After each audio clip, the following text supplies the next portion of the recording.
Fala, galera desenrolada! Sejam muito bem-vindos a mais um episódio aqui com a gente. É um prazer estar aqui novamente. Antes de começar, já quero convidá-los a se inscrever no canal, né? Quem não é inscrito, para sempre também receber as notificações aí quando a gente lançar vídeo novo. Hoje a gente vai tratar de um assunto que a gente ainda não tinha falado aqui, né? Que gera aí algumas dúvidas, né, para a galera, principalmente quem está iniciando na área ou quem não atua diretamente com o tema, que é sobre a NR13. Então, já dando um spoiler aqui do que a gente vai conversar hoje, a gente vai esmiuçar um pouco esse tema, né, Yuri, e tentar tirar algumas dúvidas também. Então, eu sou a Deise Sprenger e é um prazer estar aqui novamente. Salve, salve, desenrolados, desenroladas, sejam muito bem-vindos a mais um episódio do Desenrola SMS. Eu sou Yuri Machado, engenheiro de segurança do trabalho, em conjunto aqui com a Deise, estamos trazendo aí para vocês mais uma vez informação de qualidade e de forma gratuita, né? Que é muito importante, a gente sempre frisa isso, porque informação a gente tem solta em todos os lugares e a gente se propõe aqui a trazer informação de qualidade para todos vocês. Como a Deise falou, reforça ali, se inscrevam no nosso canal, compartilhem bastante aí o link do vídeo. Isso ajuda bastante a gente aqui no canal a continuar com o projeto e também a disseminar essa informação com os colegas de área, né? Então, tenho esse diferencial também, né, no portfólio de vocês, que vocês estão sempre bem informados. Aí a gente tem esse conteúdo técnico disfarçado de entretenimento, então a gente pode seguir compartilhando aí com os colegas da área. Nesse primeiro momento aqui da nossa inserção dos nossos apoiadores, temos a AS Gestão Jurídica Empresarial e a MetaSafety, que é a empresa aqui do pessoal, né, da nossa equipe do Desenrola SMS. E o que faz a MetaSafety, Daisy? A gente oferece treinamentos de segurança do trabalho em realidade virtual, com prática em realidade virtual, e faz também atividades em CIPAT. Então, treinamento de NR35 a gente tem hoje, NR10, está saindo aí combate a incêndio também. E CIPAT, né, atendendo aí todo o Brasil, os mais variados locais que a gente tem a possibilidade de chegar, já que o óculos é algo que a gente consegue mandar para qualquer lugar, né? Então, de qualquer região do Brasil a gente consegue atender também. Isso. Muito bem, para conversar hoje sobre o tema que a gente tem de tão especial aqui, a gente tem uma pessoa que é especialista para falar para a gente. Ele é engenheiro mecânico, pós-graduado em segurança do trabalho, especialista em perícia veicular, NR13, NR12, ensaios não destrutivos, NR18, NR11, projetos de climatização, PMOC, linha de vida, estrutura metálica, gás LP, prevenção de incêndio, né, PPCI, e também é mentor de engenheiros mecânicos. Ele é o Paulo Filho. Seja muito bem-vindo aqui com a gente, Paulo. Obrigado. Primeiramente, agradecer o convite, né? É sempre muito legal poder compartilhar e falar desse assunto. Na verdade, para mim é um passatempo falar sobre engenharia, né? Chega até a ser chato. Quando a gente conversa de engenheiro para engenheiro, fica bem legal. Mas quem não é, fica meio sem entender, né? Obrigado pela apresentação. Um leque bem extenso, né? Não veio da noite pro dia. Né? Foi um de cada vez. Mas a NR13, sem dúvidas, é uma aí que está mais presente no meu dia a dia aí do meu escritório, né? É o teu carro-chefe. Legal. Eu acho que é um assunto bem pertinente, assim, pra gente falar, porque normalmente a gente, quando tem, né, esse tipo de equipamento nas empresas, e eu falo por minha experiência, assim, de conversar com os colegas, principalmente da época do técnico, tem vaso de pressão aqui? Tem. E aí? Tem um engenheiro que vem aqui, assina os negócios aqui, mas... E a gente vê que realmente a pessoa da área, mesmo gente com anos de experiência, não assim, domina muito não assunto, domina né? muito ou não domina nada também, assim. Então, sendo bem franco, tu sabe, é bem polêmico esse assunto, porque às vezes a gente, é o mínimo, assim, que às vezes a gente pergunta ou questiona ou tenta ver alguma coisa e a gente vê que o pessoal tem dificuldade nisso. Acho que vai contribuir bastante aí com a gente esse teu conhecimento. Mas pra gente começar, conta pra gente um pouquinho aí da tua trajetória, da tua história, né? Como é que tu, né, chegou, né, nesse leque extenso aí e, enfim, nos dias de hoje aí, o que tu faz, por onde tu anda aí disseminando teu conhecimento e aplicando, né, a técnica que tu desenvolveu nesse período todo aí. Não, maravilha. Então, vou procurar ser breve, mas também não ocultar algumas informações que eu acho que acaba sendo relevante, né, principalmente para quem quer seguir também nessa área, né. Verdade. Pode acabar se identificando, né. Mas, enfim, né, eu decidi fazer a engenharia mecânica, né, cursar esse curso, mas não por opção, não era algo que eu queria de imediato, eu queria ser engenheiro químico, né? Olha aí. Até pelo polo petroquímico ser próximo, né? Então, sim. a ambiência, né? Sim, Eu sim. achava que seria engenharia química. E mandava bem nas exatas, gostava na época do ensino médio também da química, né? Achava que era isso, né? Aí fiz ali o primeiro semestre, passou, o segundo, daí eu já comecei a perceber que a química do ensino médico é diferente para a faculdade. Então, eu já vi que não tava gostando, né? Daí eu fiz a transição para mecânica, até para poder aproveitar as cadeiras, né? E foi a que eu mais, assim, digamos que era o meu plano B, né? Uhum. Dentro das outras possibilidades da engenharia. Civil ali, concreto, não me agradava muito. Elétrica, eu tenho medo de choque. Então, acabou indo ali para a parte da mecânica. Daí, comecei a gostar da parte teórica, né? Deu, já é um bom sinal, né? Daí eu fui indo, né? Na questão ali, e até me formar, eu não me formei com estágio. E isso sempre me deu um frio na barriga, né? Eu me formei sem ter experiência, né? Sem ter tido a oportunidade de atuar como engenheiro mecânico, assim, de fato. E isso acabou sendo um problema depois que eu me formei. Quem aqui ia contratar um engenheiro mecânico sem nenhuma experiência, Sim, né? sim. E na época eu trabalhando dentro do polo petroquímico e eu era montador de andaime na época, então eu sabia legal. montar andaime. Mas olha que legal, Olha que que história legal. legal, cara. Esse tipo de história Aham. legal da gente ouvir, assim, né? Pois é, eu era um engenheiro, né, em teoria, só que eu só sabia montar andaime. Sim, sim. Então, quando tu te formou, tu ainda montava andaime. Sim, Mas que legal, cara. ainda montava andaime. Então, sempre fui um cara muito braçal, né? Eu me dava bem mais com a galera chão de fábrica, com os peão, né? Nunca tinha sido líder, né? E daí fui tentar aí largar currículo, né? Mas antes disso eu tentei fazer os processos seletivos dos trainee, né? Para conseguir vaga numa grande empresa, numa grande indústria. Só que eu perdia, porque não tinha estágio e eu também não dominava nenhum idioma. Sim, não tinha intercâmbio, não tinha... Não Não, tinha. que Sim, pra os tu ser... 580 requisitos. não, pra tu ser É. trainee é um negócio assim, tu tem que ter coisa que o diretor talvez não tenha de uma empresa, né? Olha lá. Exato. Tá, tem uma polêmica, mas... Não, eu falo porque a gente passa por isso, né? E aí tu já Sim, começa a sim. ter várias barreiras ali. Não, tu tem que ter tanto e tantos anos de idade, tem que ter tantos e tantos anos formado, e tu tem que ter não sei quantos idiomas. Tá, mas Tem que pera ter aí. 30 anos de experiência, mas tem que ser recém-formado. Ele tem que ser recém-formado e tu não pode... Cara, enlouquece o cara mesmo, né? E eu acho que... Tanto eu acho que é isso também, a gente vai se identificando um pouco com essa história, porque eu acho que isso é meio que uma realidade meio comum, assim, infelizmente, né? Que quem já não tem, digamos assim, essa estrutura, a gente se vê em alguns momentos, terminei a faculdade. E agora? Como é que eu vou entrar e...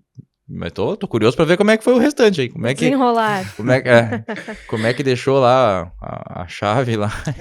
Então, o que eu fiz, né? Eu decidi parar de tentar ir pelos processos seletivos. Já vi que aquele não era a rota ideal para mim, naquele cenário. Então, eu comecei a ir porta a porta nas empresas, largar um currículo, como se fosse um panfleto, assim. Ó. Largava um currículo lá no porteiro, né? E falava, olha, se surgir uma oportunidade, gostaria de participar das vagas, né? E fui largando o currículo. Pegava também os e-mails no site, né? Site institucional, pegava aqueles e-mails, mandava meu currículo, né? Tentava de tudo que é jeito, né?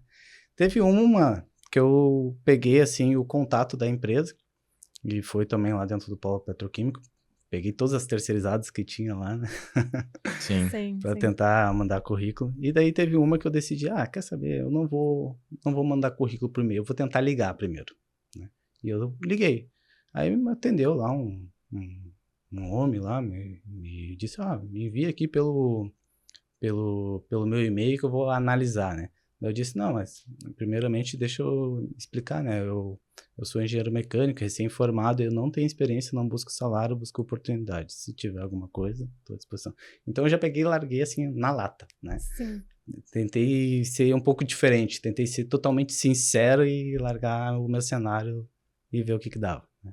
Aí passou umas 2 semanas e me ligaram. Aí ele falou, a gente aqui dá pra falar o nome da empresa? É melhor abster. Eu acho que não.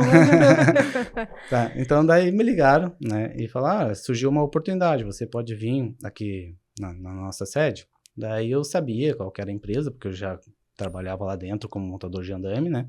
E era uma empresa que me chamava atenção, né? Na época. E daí eu fui conversar com ele e falei, olha, surgiu aqui uma oportunidade, é para uma parada de manutenção, é no turno da noite, são 40 dias de parada, né? E a gente está buscando um líder, um supervisor. A gente tem 40 inspetores no turno da noite para ensaios não destrutivos e a gente precisa de alguém para liderar esse pessoal. A demanda vai chegar pelo nosso cliente e você vai precisar direcionar qual que é o equipamento que ele tem que inspecionar, qual que vai ser a mão de obra, se vai ser ultrassom, líquido penetrante, partículas magnéticas, né? Você vai ter que direcionar o recurso. Mas até então tu não entendia nada disso, assim, Não, era, Só da nada. era tudo novo. Vi alguma coisa de Não. teoria na faculdade, mas Isso. Exatamente. E também Que de liderança, legal. que tu não tinha experiência, né? Zero. Sim. O cara te deu 2 desafios, assim, com... Não, eu tava totalmente assim, ó, com um frio na barriga absurdo, mas tentando manter a pose. Firme. Sim, ó. Pô, Não, pode deixar comigo.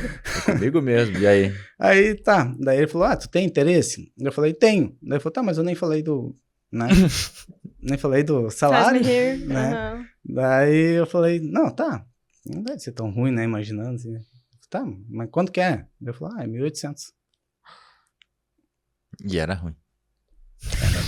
Não deve ser tão ruim. Rimos, Superando todas as expectativas. prometeu tudo. Ou seja, eu ganhava mais montando andaime. Sim. E eu já tava formado. Cara, eu vou fazer só um parênteses, depois eu vou falar aquilo que a gente sempre fala, né? Dos braços pra trás. Tá? Sim. E aqui a gente tem uma história viva, mais um exemplo vivo. Tá? Eu até vou aproveitar, desculpa a interrupção, tá? É que a gente fala direto isso aqui, principalmente porque a gente trabalha com docência também, de professor também. E a gente sempre escuta muito dos alunos. Eu não tenho experiência, eu não vou conseguir trabalhar em lugar nenhum, eu nunca consigo, eu não vou pagar o estágio para ganhar menos do que eu ganho hoje. Né? Às vezes acontece isso. E a gente sempre fala, pessoal, vai ter um momento na vida que vocês vão ter que sair da zona de conforto. E que em algumas vezes vocês vão ter que primeiro fazer diferente do que todo mundo faz. Perceba que a trajetória que tu fez, né? Tipo, eu tentava no processo seletivo, não ia. Eu queria entrar lá e não ia. E aí eu tentei largar o currículo na empresa, que se eu falar isso para alguns alunos, ex-alunos, enfim, eu não vou largar currículo. Eu vou pegar uma chuva que nem, né, hoje, por exemplo, tá chovendo muito aqui, vou sair da minha casa para sair largando currículo de porta em porta. Não, eu vou mandar. Né? Então, já fez diferente. Já ligou, né? Que as pessoas também têm avesso hoje a falar por telefone, se não for pelo WhatsApp. Sim. Deus o livre, falar com outro humano que não seja um chatbox, um robô. Não, vamos lá, cara. O negócio descambou. Terceiro ponto, aí tu recebeu um desafio de 2 coisas que tu não tinha feito ainda. Liderança e a questão, né, do supervisor de qualidade lá, enfim, né, de inspeção, de ensaios. E aí, normalmente, uma pessoa na zona de conforto, não, mas isso eu nunca fiz, isso eu não sei. Não vou fazer. Cara, e tu contou, assim, todas as objeções que a gente escuta muitas vezes das pessoas que estão começando na área, ou que são alunos, ou alguns, né, que já estão tentando há um tempo e não conseguem entrar. E aí, por fim, a última, né? Pô, eu ganhava menos do que eu ganhava montando andaime, né? Tu foi fazer essa atividade. Eu aceitei. Assumiu esse Eu compromisso no fim. Eu aceitei. Ele disse, claro, depois ele me falou, eu expliquei pra ele, olha, eu não tenho experiência, né? Você já viu meu currículo e tudo mais. Só que qual que foi a minha grande vantagem? Eu conhecia o ambiente. Sim, e verdade. saber lidar também, Eu conversar. sei qual que é o nome das plantas, eu sei, se ele me fala, vai em tal verdade. planta, eu sei onde é que é. Eu conhecia os equipamentos, já conhecia os tags dos equipamentos mais ou menos. Esse tag aqui é lá da planta tal. Isso ajuda, né? é verdade. Isso ajuda, né? Então, Sim. isso me deu uma vantagem, né? O fato de eu montar andaime Sim, por bastante tempo, né? Deu uma baita vantagem. Né? Então, nisso eu ganhei. Legal. Sim. E também tinha vantagem de eu não ter experiência, para ele era vantagem. Por quê? Porque daí ele sabia que ele também, né, poderia cobrar bem mais barato, né, a minha hora, né? E, enfim, né? Daí eu aceitei, né, o desafio, porque já que eu não conseguia ganhar na inteligência, no currículo, vou ganhar na garra, né? Então, aceitei, né? E ele disse que ia deixar um padrinho para mim, né? É um inspetor mais antigo da confiança dele lá para me ajudar, né? Na questão de conhecimento. O que é um yoke? Né? Pô, o yoke é para fazer lá partículas magnéticas, né? Então, essas coisas assim que eu não tinha o domínio na época, ele ia deixar um padrinho. Legal. Lá. Aí, beleza, foi de noite, aceitei. Primeiro dia que eu cheguei lá, primeira noite que eu cheguei, tava lá os 40 inspetores, pô, os caras nossa, cancheiro, né? De Cascudo. trecho, né? Sim. Petrobras pra cima, opa, falei mais o nome. Tem Então, de trecho, né? Ia pra cima, pra baixo. Então, os caras tinham anos-luz na minha frente de experiência, até de idade também, né? Aí eu cheguei lá, a única coisa que eu falei, olha, eu tô aqui pra ajudar vocês na questão da parada de manutenção, eu sou o supervisor, e a gente tem 40 dias pra entregar, a demanda vai chegar, eu preciso delegar pra um de vocês, nunca fui supervisor antes, é minha primeira vez, e eu conto com o apoio de vocês, né? Eu tô aqui pra ser uma ferramenta pra fazer aí as coisas acontecerem. Então a galera gostou da humildade, né? Eu cheguei assim, ó, Sim. realmente voando baixo ali, né? Falando que contei até da minha história, que eu montava andaime, então o pessoal tudo ali se identificou, né? E falou, poxa, esse cara é humilde, vamos ajudar ele. Né? Legal. Então chegava as demandas no rádio e os caras já viam, Paulo, eu pego essa, posso ir? Então os caras já estavam sendo proativos, né? Que legal. Só por ouvir a demanda, né? Tinha uns ali, depois de uns 15, 20 dias de parada, já chegava, ó, Paulo, já botei meu nome aqui no livro, tô lá, ó. Que Legal, legal, né? legal. Então Que o pessoal legal. realmente me ajudou muito, Comprou, né? né? E eu também, eu caminhei muito, cara. Eu caminhei muito naquela parada. Acho que foi a época que eu caminhei mais na minha vida, porque tudo que precisava ou faltava, né? Eu não mandava os outros, né? Eu pegava, já ia lá e entregava, ó, faltou fazer uma mistura aqui, né? Daí eu pegava e entregava lá o produto, né? E porque para mim era melhor eu ir lá do que eu tirar um recurso que poderia ser utilizado depois e ele tá entregando material. Não, ele é um recurso, ele tem que estar ali disponível, Sim, sim. né, para Sim, uma mão de obra ser especializada, né? alocado. Né? Sim, Então eu sim. preferia eu me deslocar e entregar para realmente fazer as coisas acontecer. Mas, enfim, daí terminou a parada de manutenção, né, os 40 dias, era para mim ir para a rua e simplesmente ele não quis me botar para a rua. Né? Legal. Ele falou, não, tem aqui o upgrade da ISO 9001 da nossa empresa, quero saber se tu quer fazer. Eu falei, eu nunca fiz. Ele falou, tu De não... novo essa história? Vai me dar um negócio que eu sei fazer ou tu tá me sacaneando? E aí? E daí eu falei, olha, ele falou, ó, tu nunca foi supervisor e tu fez eu ser elogiado pelo meu cliente, né? Eu falei, então tá. Então vamos de novo. Aí foi, ele passou mais ou menos um mês e meio e a gente teve o upgrade da ISO 9000, deu certo. Isso aí foi o tempo legal, porque deu tempo dele fechar o contrato em outro estado. Uhum. E daí ele falou, Paulo, tu tem interesse em ir pra Maceió? Surgiu uma oportunidade de um contrato lá que a gente pegou. E sinceramente, eu não queria ir tão longe, né? Ali na época era minha namorada, e então tava tudo... Né? Perto de casa, né? Então não queria, né? Mas eu também não estava na posição, né, de estar escolhendo. Uhum. E daí, na hora, me deu um estralo, né? Por causa que já tinha um supervisor lá no contrato efetivo aqui da região, né? E daí eu falei, olha, eu até vou, mas eu acho que é mais ético a gente oferecer primeiro para o atual engenheiro, porque eu acho que ele tem que ter o direito de decidir se ele quer ir ou não, né? Antes de mim. E daí ele falou, Paulo, tu tem razão. E ele ofertou e o cara quis. Daí ele foi e vagou aqui. E daí eu peguei o contrato aqui. Que esperto. Legal. Mas ética é uma pinóia. Queria ver se abria a vaga dele. Tu amarrou a lata do cara quase, mano. Não, mas ele queria ir, porque ele queria mudar um pouco o ambiente, né? Ele tinha saído de relacionamento, enfim. Tá bom, deixa assim, né? Aí foi, fiquei 1 ano e meio lá já de efetivo, o salário passou 4 mil, nossa, eu nunca tinha ganhado 4 mil na minha vida, né? Então eu já tava muito faceiro, meu pai e minha mãe, os dois juntos ganhavam menos e criaram 3 filhos, né? Sim. Então eu já tava assim, ó, bem feliz, então fiquei 1 ano e meio ali, contente demais, no cargo de liderança, mas chegou um determinado momento, depois desses 1 ano e meio, que eu percebi que aquela rota não ia levar aonde eu queria, né? Então, eu percebi que vender a minha hora, né, não era o melhor caminho para chegar onde eu queria. Então, eu já comecei também a assistir muito aquelas lives de empreendedorismo, né? E eu comecei a mudar a minha mentalidade. E também tinha a questão do piso salarial que eu não ganhava, né? Sim. Também era uma dor ali que... Sim. A carteira de trabalho. Quando a gente se não forma dava. engenheiro, a gente sempre tem aquela ilusão de que a gente vai ganhar pelo valor. Aí é contratado como supervisor, não como engenheiro, tem toda aquela questão, né? Mas enfim, né? Aí foi que eu comecei a procurar lugares para empreender, mas que eu pudesse utilizar da minha formação. Então, algum lugar que precisasse ter um engenheiro mecânico, né, uma empresa, algum CNPJ preciso, porque daí eu poderia ser empresário e ao mesmo tempo ser engenheiro, né? É isso que eu queria.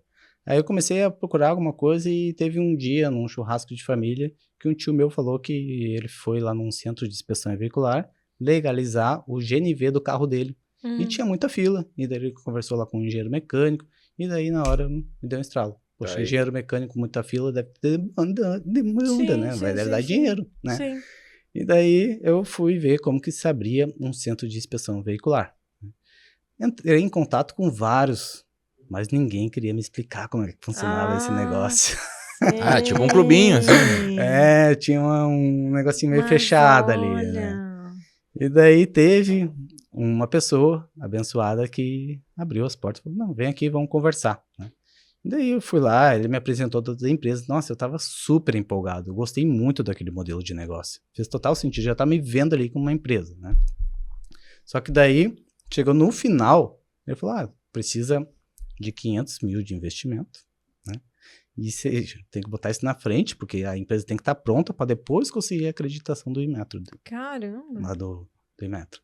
Então, é muito dinheiro na frente, a estrutura toda pronta ali, a locação. Não é para mim, né? Não é para mim. Não tinha no bolso ali na hora. Não tem como, né? Puxa vida. Então, daí eu falei, bom, mas se tu precisar de um engenheiro mecânico, eu tô aqui, porque ele tinha dito que ele pagava o piso salarial pro engenheiro dele. Né? Pelo menos não deu pra empreender, mas quem sabe pegar uma vaga de Sim, piso. sim. Entendi. Daí tu deu um jeito de mandar o outro engenheiro lá pra Maceió também. Não, pior que ali não deu, cara. Mas ele me ligou 2 semanas depois. Me ligou 2 semanas. E eu pensei, poxa, é minha vaga. Legal. Mas não era minha vaga. Era uma oportunidade para fazer um laudo de reclassificação de monta. Paulo, tô com uma oportunidade aqui, um laudo de reclassificação de monta. Tem interesse em fazer? Falei, olha, novamente, interesse eu tenho, mas eu nunca fiz. Meu Deus, eu tô curiosa pra saber quando é que nós vamos chegar na NR13. Jesus! Pois é, eu acho que eu vou ter que abreviar um pouco. Meu, olha, Mas, algum enfim. desafio nessa vida, hein? Enfim, daí teve ali, eles falaram, a gente fazia aqui com o nosso engenheiro, só que entrou em conflito de interesse, daí foi proibido, não pode mais. E daí ele falou que já tinha toda a estrutura, né? Resumindo, ele me mostrou como que se fazia, me mostrou qual que era a norma. Demorei 1 semana para fazer esse trabalho e ele me pagou ali R$1.500, né? E ele tem essa demanda mais ou menos umas 2 por mês e começou a me passar. Já tinha 3 mil, né? Eu ganhava 4. Foi aí que eu vi a diferença, né? Então eu tava levando 3 dias para fazer esse laudo. Sim. Já percebi que valeria mais a pena ser autônomo. Sim. Aí eu fiz ali o Google Meu Negócio, apareceu uma oportunidade de responsável técnico, fechei uma responsabilidade técnica numa empresa de climatização, já ganhava um fixo mensal, fora esses avulsos. Então foi ali que eu ganhei confiança para pedir o desligamento e seguir na minha carreira como autônomo, né? Aí comecei trabalhando na casa dos meus pais, depois eu já estava com uma rentabilidade meio previsível, em torno de uns 7 mil por mês. Aí eu decidi abrir um escritório, porque era um sonho meu, e eu também queria separar, né? Porque parecia que eu estava sempre trabalhando e improdutivo. Sim. Aí fui pro escritório, fiquei muito mais produtivo. Quando eu chegava em casa, eu estava em casa mesmo. Quando eu ia pro escritório, eu estava lá para trabalhar, né? Sim. Então aí foi evoluindo, né? E estamos aí, né? Isso aí. Depois, né, de apresentar muito sobre o meu trabalho no Instagram, aí os engenheiros mecânicos também começaram a me perguntar como é que funcionava, e foi aí que eu virei mentor também, né? Legal. Sim, A pessoa sim. foi seguindo, né? Mas e aí, como é que tu chegou nos vasos de pressão aí? Sim. Começou a fazer inspeção? Como é que foi isso daí? Uf. Conta pra gente, na verdade, um pouquinho o que é NR13, né? Pra quem não conhece. Já vamos também, fazer assim, a né? introdução Claro. pra isso também. O que é a NR13? Como é que tu começou Sim. nisso aí? Então, a NR13 foi, assim, uma das áreas que eu botei meio que por último, assim, né, na minha parte de atuação. Por quê? Porque eu tinha medo. Porque ela explode, né? Sim. Então, se explode, né, e eu assumi uma responsabilidade por algo que tem vidas em jogo, né, isso assusta um pouco. Sim. Então, eu demorei um pouco para entrar nesse mercado e quando eu entrei com um outro engenheiro mais experiente para me apoiar. Perfeito, E tá daí eu certo. fui aprendendo e fui evoluindo. E aí na R13, né, para quem não sabe o que é ela é uma norma que ela foi criada para trazer segurança às pessoas, às empresas, aos trabalhadores, em cima dos equipamentos que têm uma pressão diferente da atmosférica, seja ela positiva ou negativa. Basicamente, né, aqueles equipamentos que podem vir a explodir, né, ela vem aí para trazer essa segurança. Então, ela tem várias aí orientações que, se a gente seguir, né, a gente vai ter um equipamento seguro, a gente vai poder dormir tranquilo, só que tem que seguir o que ela fala, né?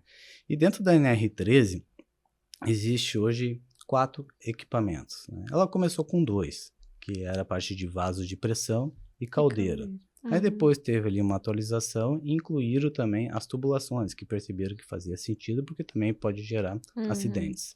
E por último, incluíram a parte de tanques metálicos, né? Então, é mais ou menos assim ali a evolução da NR13, né? E eu acho inteligente para quem quer começar a atuar nessa área de NR13, começar por vasos de pressão, né? Foi assim, a área que, o primeiro equipamento que eu comecei a atuar foi o vaso de pressão, e depois eu fui evoluindo, depois fui para a caldeira, depois foi exatamente como a atualização da norma, depois a caldeira, Sim. depois a tubulação e depois o tanque, né? Porque o vaso de pressão a gente pode começar, por exemplo, com um compressor de ar. É algo que a gente já está mais habituado, a gente já conhece, já está mais familiarizado. Sim. E normalmente ele é pequeno, né? Então a gente consegue ficar maior do que ele, né? Traz um pouquinho mais de confiança, né? Aí depois O estrago não é tão grande quando explode. Assim. Tem a parte visual ali, né? Apesar de que quando explode realmente dá um grande estrago, né? Sim, sim. Mas existe várias formas ali que a gente consegue verificar se esse equipamento ele está seguro ou não, né? E também a gente consegue, não é todo equipamento que se enquadra, né? A NR13 tem essa questão também de enquadramento. Depende muito da pressão de trabalho que ele tem, né? A pressão que tem ali dentro. E também do volume. Eles falam, né, que dentro da norma ali que existe uma fórmula, né? Que é o produto PV, né? Se ele for maior do que 8, né? Se enquadraria ali na NR13 por vaso de pressão.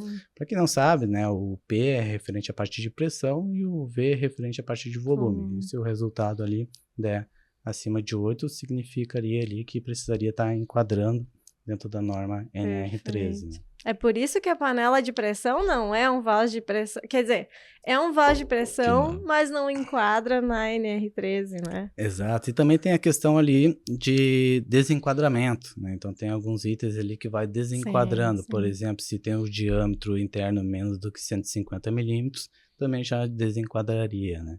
Sim. Então, tem ali dentro da norma. É uma das primeiras partes ali da norma, é uma norma bem boa de se ler, são 35 páginas, mais ou menos, 35, 36.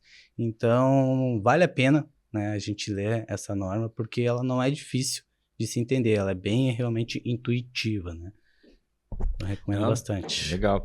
E aí tu comentaste ali, né, que, enfim, de certa forma a gente começa com movimentos menores, né, e tal, mas o porquê, né, o principal motivo, assim, que a gente precisa inspecionar esses equipamentos, por que seria necessário, por que é tão importante, assim, a gente fazer inspeção desses equipamentos, né, além desde os de menores. Ser só pelo que a legislação manda. Né, porque às vezes o pessoal, na NR pede que faça inspeção, tá. Por que a gente tem que inspecionar? O que pode acontecer se a gente não inspecionar? O que a gente procura, né, quando a gente está inspecionando? O que pode ter nesses equipamentos que é característico ali? Sim. Não, é uma excelente pergunta. Muita gente acha que é só para cumprir burocracia. Né? Acho que é só para não tomar multa. Então, isso é um ponto bem delicado, principalmente falando de NR13, né? Porque ela é uma granada que está ali, né? Uma granada, é uma arma engatilhada. Se tu não souber manusear e deixar, ela realmente pode vir a acontecer alguma fatalidade. Então, a gente está ali com um equipamento, né, que tem uma pressão ali, empurrando as paredes, né, em toda a sua geometria para fora. Então, se a gente tem um metal que está segurando, né, esse metal ele tem que ter a espessura suficiente, ele tem que ter uma resistência mecânica. Esse copo, por exemplo, tem uma água, né? Se ele não tivesse uma resistência mecânica para segurar essa água, ia estourar, ia vazar, né? O que acontece, por exemplo, uma caixa d'água, né? Se ela não tiver resistência mecânica suficiente, ela vaza, né?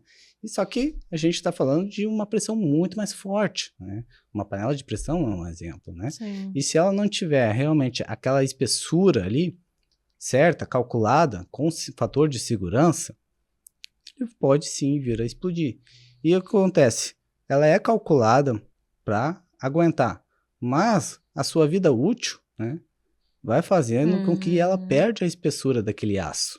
E se ela perde a espessura do aço, a pressão continua a mesma, mas a espessura está diminuindo. Uma hora, né, vai estourar. Sim. Mas não é só isso também, né, que a gente tem que cuidar. Não é só a parte da espessura. A gente tem também a questão de que se tu botar uma pressão maior do que ela foi calculada, aquela espessura também não vai resolver, porque tu mexeu nessa variável pressão, né? Só que o que a gente faz para evitar esse erro, talvez, humano, né, de botar mais pressão? A gente bota uma válvula de segurança. Então, a gente calibra essa válvula de segurança para quando chegar na pressão máxima de trabalho que foi calculada pelo PH, o profissional habilitado, ela abra e alivia aquela pressão, evitando aí de acontecer de ela chegar numa pressão superior àquela que ela foi calculada e vir a explodir, né? E por que dá tanto problema quando explode, né? Porque, imagina, tá um acúmulo ali, né? E daí, realmente, quando gera, talvez pega ali algum defeito do material, alguma trinca, um ponto que a corrosão pegou, né? Tá ali a fragilidade e é ali que vai estourar, né? E daí, quando estoura tudo de vez, e daí voa aquele metal para tudo que é lado, né? O deslocamento de ar, e daí isso aí acaba acidentando e gerando acidente nas pessoas que estão próximas. Sim, sim. E aí, quando tu fala da inspeção, para a gente trazer alguns exemplos, né? O que é feito dentro desse equipamento ali, né? São os ensaios, né? O que se olha, enfim, e né? Qual que é o composto ali da inspeção? Ela é feita só uma vez a cada X anos ou não? Tem que acompanhar sempre? Então, é importante a gente analisar a válvula de segurança se ela está calibrada corretamente. Às vezes a gente olha ali e vê, poxa, tem uma válvula de segurança. Tá, mas será que ela está calibrada para pressão de trabalho? Para PMTA, pressão máxima de trabalho? Então a gente precisa ver isso aí com um certificado, né? Então precisa ter um certificado da calibração dessa válvula de segurança, comprovando que ela abre realmente naquela pressão. Então, como que o pessoal faz?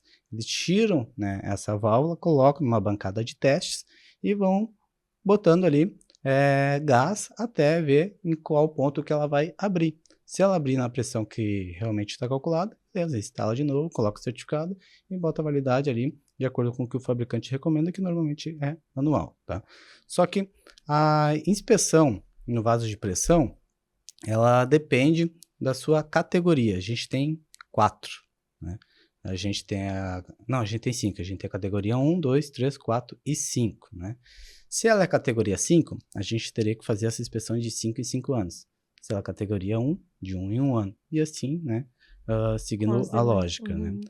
Então, não adianta fazer a inspeção 1 ano e tu achar que tá válido vitalício aquela documentação. Ela vai vencer, né?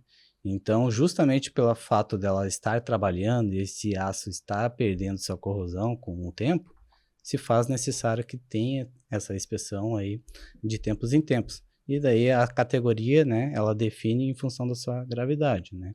Sim, conforme a pressão e volume daquele equipamento em si. E essa medição da espessura, quais os ensaios vocês costumam fazer ali? Qual que são necessários e recomendados para fazer? Não, excelente. A mais usual, né, que o pessoal utiliza é uma medição de espessura com ultrassom. É um equipamento aí que a gente pega e com o cabeçote a gente acopla ali no material, no aço, e a gente consegue ver a espessura desse equipamento sem precisar abrir, sem precisar pegar um compaquímetro, né? Então ele tem uma onda ali, que ele pega o fundo e ele volta e ele te traz ali qual que é a espessura desse material. O teu único trabalho é remover a tinta ali, né? Para não pegar a tinta junto e dar uma interferência. Ah, pode dar uma interferência. Isso. Existem alguns equipamentos, né? Que são uma tecnologia um pouco mais avançada, consequentemente um pouco mais caro, que daí tu até consegue medir com a tinta, daí não precisaria te raspar ali a tinta do equipamento, né? Só que ele se chama duplo eco, né? Mas ele acaba sendo um investimento um pouco maior, né? Normalmente tu tem que ter um volume maior aí de demandas para compensar. Mas a grande maioria ali acaba raspando ali para ver a espessura e já resolve, né? Então são os dois mais visto, que é a parte ali da espessura com ultrassom e a parte da calibração ali da válvula. A gente calibra também o manômetro, né? Só que o manômetro ele te mostra, né? A válvula ele te salva, né? Ah, verdade. O manômetro é como se fosse acompanhar o que está te mostrando a pressão, acontecendo, né? E a válvula vai atuar caso aquela pressão se descompense. E aí, tem uma dúvida que a galera sempre traz, é quem pode fazer essa inspeção, sim, né? Exatamente. Eu sou técnico de segurança, posso fazer a inspeção? Por que eu não posso fazer? Por que eu posso? Mas tu não é engenheiro de segurança, tu não tem que saber fazer isso aí. Aham, né? verdade. Então, é que a norma, ela fala que tem que ser um profissional habilitado. Né? E daí ela fala também sobre a questão ali de ter a RT nos documentos.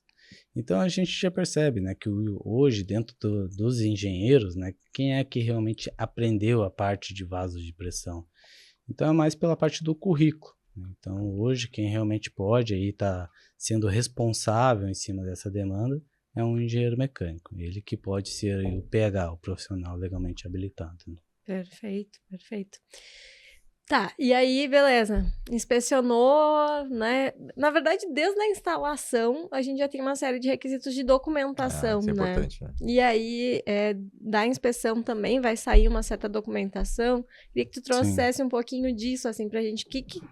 Sei lá, cheguei na empresa, quero olhar para esse vaso de pressão e saber se tá tudo ok. O que eu preciso saber, né? Quais os documentos que precisa ter ali? Não, excelente. Isso daí tem até dentro da própria norma NR13. Por isso que eu gosto tanto dela, porque ela é muito clara quanto a isso, né? E ela diz ali quais são os equipamentos obrigatórios que os documentos obrigatórios que naquele equipamento tem que ter. Então, tu tem que ver se ele tem um prontuário, né? O prontuário... Posso explicar o que é? Vai lá, por favor. O prontuário, né, ele é um documento que ele traz ali todas as informações construtivas desse equipamento. Então, ele vai dizer qual que é a pressão máxima de trabalho desse equipamento, vai dizer quais são as válvulas que tem nele, vai trazer também qual que é a espessura mínima. Isso é muito importante do prontuário. A espessura mínima que aquele equipamento pode chegar. De repente, ele tem uma espessura ali de... de 7 milímetros, né? E daí ele pode chegar no máximo a 5 milímetros, né? E daí isso tu tem que saber, porque tu vai lá medir com ultrassom, e daí como é que tu vai saber? Encontrei 6, mas 6 é o quê? É bom, é ruim? É bom, é ruim? Onde é que eu vou saber? Sim. Qual é a referência que tu tem pra saber? Exato, e isso tá lá dentro do prontuário. Então, se não tem o prontuário, daí... Aí tem que tentar conseguir com o fabricante. Primeiro a gente sempre vai no fabricante, porque ele tem as informações verídicas ali, né? Sem erro. Então, eu sempre tento pelo fabricante primeiro. Paga ali uma segunda via, mas sempre por ele. Não conseguindo, aí a gente reconstitui o prontuário, a gente faz o cálculo. A gente adota ali um material mais frágil, né? Que tem dentro da ASME, e daí a gente... utiliza ele como referência, porque ele é o material da ASME mais fraco, né? Daí se for o mais forte, né, o nosso fator de segurança ali tá legal. Mas é obrigatório ter esse prontuário. O prontuário, ele não precisa ser renovado, né? Então, tu tendo esse documento, é só não perder, né? Não precisa gastar mais, né? Então, eu sempre falo, isso, exatamente. Quando que tu tem que atualizar o prontuário? Quando tu mexer, de repente, na PMTA. Digamos que baixou lá e deu reprovado por causa da espessura, né? A mínima tinha que ser 5, tu encontrou 4, né? Tá reprovado o equipamento, né? Sim. Daí o que a gente faz? A gente pergunta, tu realmente precisa trabalhar com 10 quilos de pressão? Ou a gente pode baixar para 9 e te atende?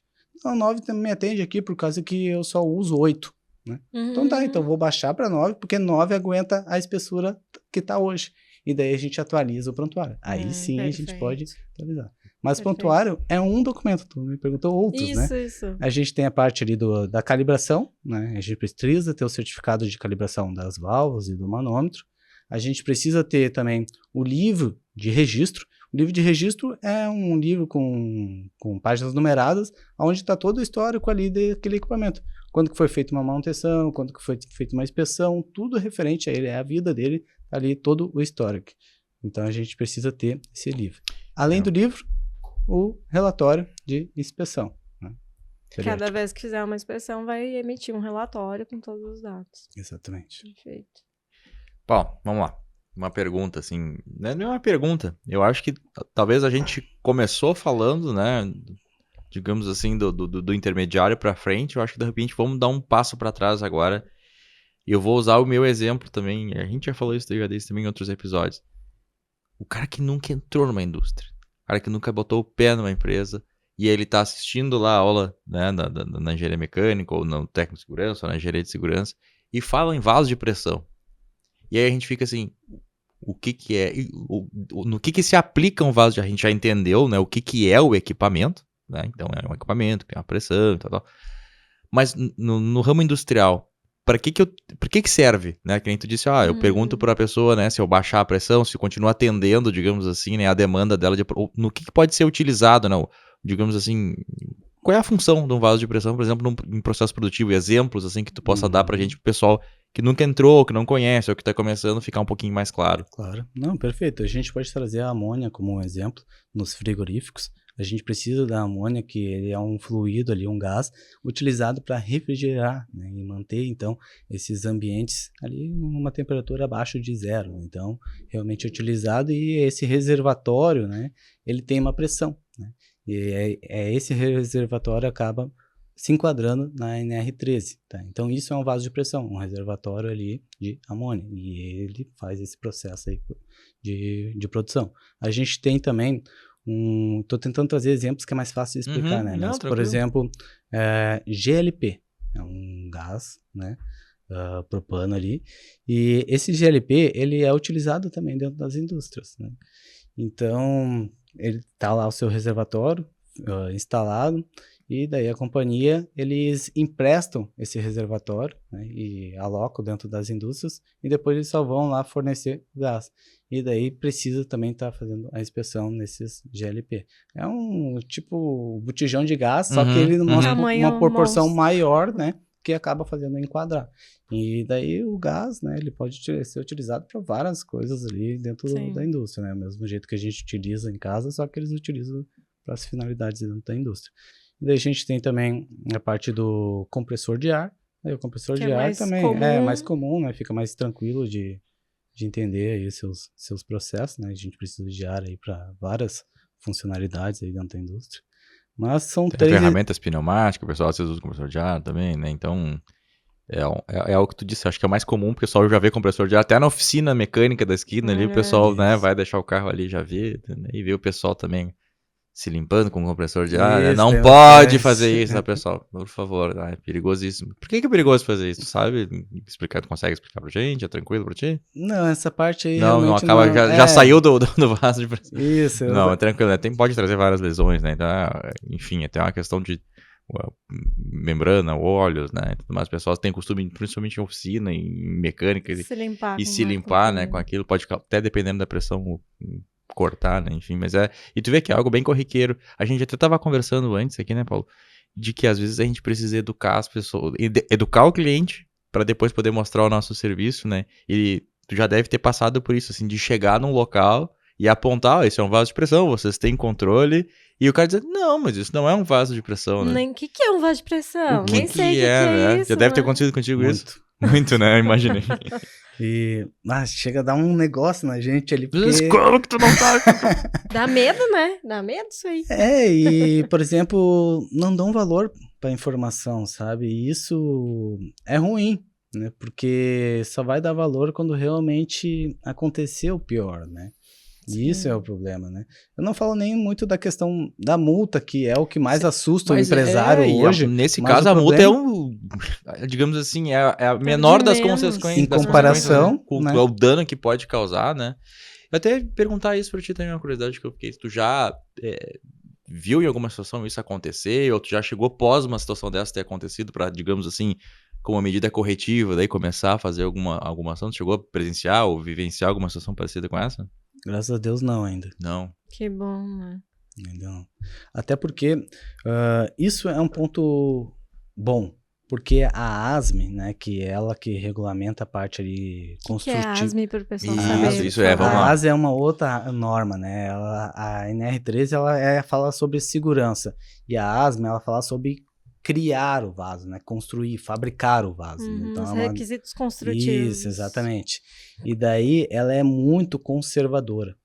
E isso é muito positivo, porque os cálculos que tu faz já tem muito fator de segurança.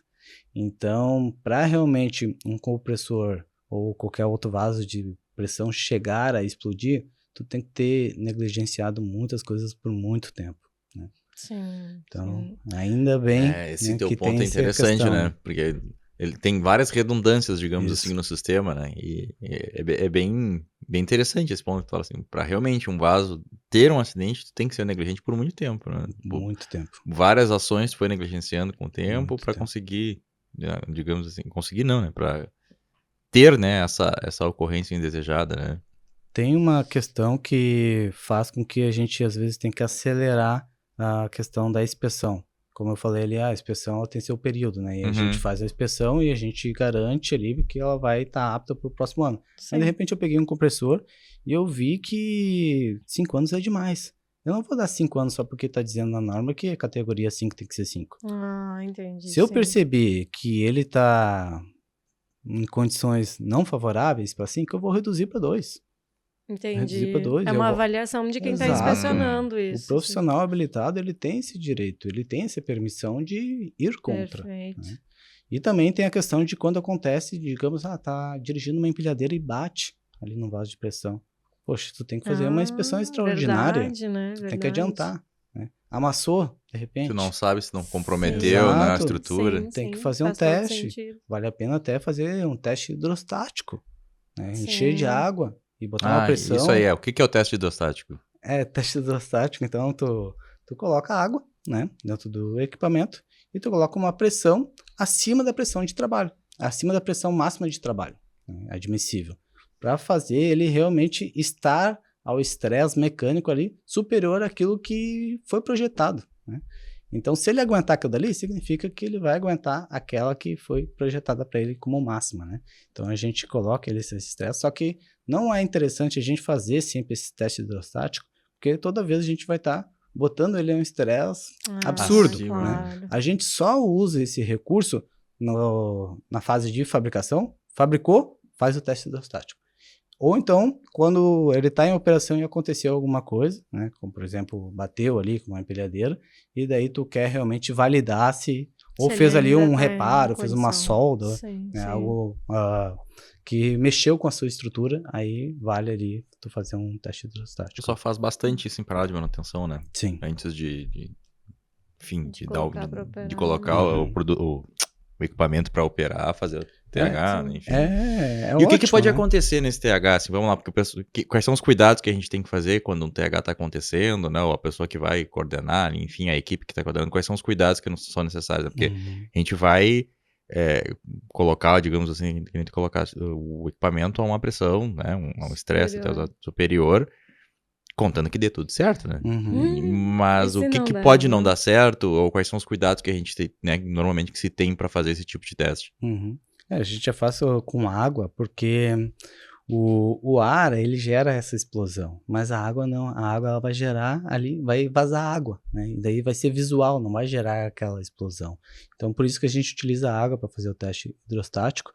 E os cuidados é você subir a pressão, mas não instantaneamente. Abruptamente, isso, né? Vai devagar, exatamente. E quem é que define, por exemplo, assim, o engenheiro mecânico que define, por exemplo, assim, qual vai ser, digamos, esse aumento de pressão gradativo? Isso tudo como é que o pessoal procedimenta isso? Como é que é feito? Não, já tem hoje, assim, um habitual que o pessoal se baseia, né, se utiliza, mas também o engenheiro, ele consegue, ele tá definindo, né, de acordo com a sua experiência, mas a gente tem já literatura para isso também. Que legal. Sim. Não, é legal, né? Que a gente tá falando, que nem tu disseste, né? A gente tá falando de uma norma, né? R13, um equipamento. Né? Focamos muito na questão do vaso de pressão, né? Mas, e aí tu comentaste, é uma norma curta, né? Uma norma curta, a gente tá falando de um equipamento, é uma norma específica, mas é um universo de situações, porque a gente falou de documento, falou de ensaio, falou de teste, falou de né? O quanto a gente, às vezes, né, não tem noção, por isso que a gente até fica meio chateado, às vezes meio bravo quando a pessoa, tá, mas tu não é engenheiro, tu não sabe isso, mas meu Deus, né, mas Não tem como saber tudo. eu costumo, não sei se tu concorda comigo, então, eu costumo falar pra pessoa assim, olha, pessoal, vocês conhecem o clínico geral? O clínico geral, ele é médico, né, mas o clínico geral mesmo, o que ele faz? Ele vai te direcionar pra quem, quando você tá com problema, né, numa articulação, no joelho, tu vai pro ortopedista, tu vai pro fisiatra, tu vai pro, né, então, é legal, assim, a gente, e também tomar cuidado, né, eu sempre digo assim, a pessoa que diz, cara, eu sei de tudo eu sei, cuidado, cara, não tem como, né, a gente tá falando aqui de uma norma que desencadeia uma ciência toda por trás ali, né, além do que... enfim, o simples cumprimento ali de tabela, né, para ter o documento, para preencher um documento, é algo bem, bem vasto esse campo, né? Não, com certeza. Hoje tem alunos meus que vivem exclusivamente só da NR13, porque ela é realmente muito vasta, né? Tem muitas oportunidades. Sim. Então, acho que até foi legal a gente focar mais em cima de um equipamento, porque a gente conseguiu se aprofundar um pouco mais, legal, né? Porque se a gente vai pegar agora a parte da caldeira, a parte dos tanques e tubulações, né? Tem mais um universo, Dava né? outro episódio. De outros requisitos, né? Com certeza, vale a pena, né? Sim. Falar sobre esse sistema em outros episódios, né? Porque tem muito assunto aí pra conversar. E é legal que tu falou do clínico geral, porque uma vez eu falei também, eu sou, logo no começo, né, eu falei, eu sou engenheiro mecânico geral. Aí depois, né, tu vai se especializando ali. Tu saca aquele overview, assim, né, Exato. Aí depois tu vai entrando nos níveis. E outra, a gente tem que aprender a ler muito, né, a gente fala, poxa, engenheiro tem que calcular, realmente tem que calcular, mas esquece de falar que a gente vai ter que ler muito. A gente lê muita norma, né? Então, a gente tem que estar... A gente não precisa ter tudo aqui, mas a gente tem que ser um cara que sabe estudar. E sabe onde buscar também, né? Isso é importante. E isso nunca acaba, né? A gente vai ter que ficar a vida inteira estudando. Porque atualiza toda hora. Sim. Ô, Paulo, e aí pra gente fechar, tu quer trazer pra gente compartilhar algum case aí, alguma coisa, alguma situação que tu vivenciou, alguma coisa engraçada, enfim, pra gente encerrar esse episódio aqui já com chave de ouro? Bom, eu prefiro falar sobre a questão de que quem realmente quer trabalhar com essa área, né, de NR13, eu acho que vale a pena, né? É uma demanda aí que tem muitas oportunidades, o mercado precisa de bons profissionais nessa área para realmente trazer a informação e mostrar o quanto ela é importante. Eu acredito que a gente tem que ser o maior influenciador do nosso trabalho. Então, a gente tem que divulgar, né? Principalmente hoje que a informação, né, ela está fácil de ser entregue.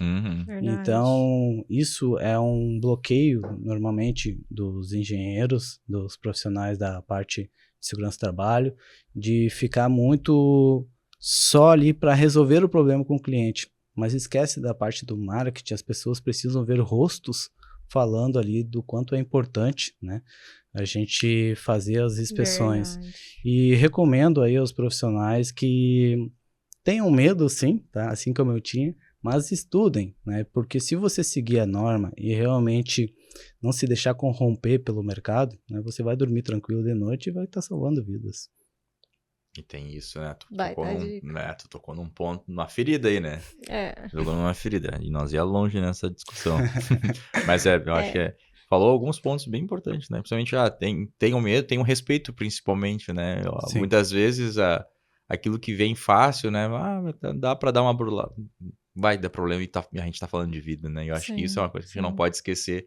Nenhuma área deveria, na verdade, se corromper, né? Mas eu acho que essa é bem peculiar assim mesmo, porque são vidas que estão ali do outro lado, né, e a gente acaba tendo essa...